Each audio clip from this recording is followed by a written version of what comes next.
Քարաճիկները հավի պատրաստ են արդեն, ահա քարաճիկները շատ լավ չորացել են, չամանով շատ լավ թաթախել ենք 3 անգամ, այսպես ցույց տանք չեն հավատա, որ քարաճիկ է, ամեն ինչ կասեն բացի քարաճիկից, կիմանան միրգ է, հիմա կկտրենք քարաճիկները,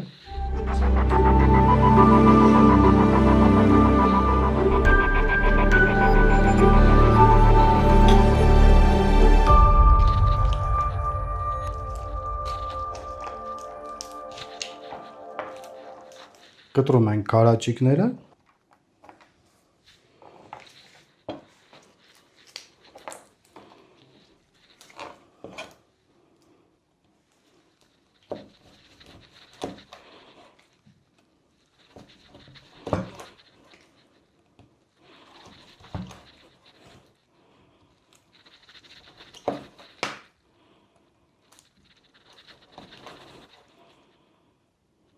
բարակ կտրել ենք քարաճիկները, ահա բարակությունը հələ շատ սիրուն ստացվել է։ Դուք էլ պատրաստեք այս էքսկլյուզիվ տարբերակով, անպայման ձեզ մոտ կստացվի։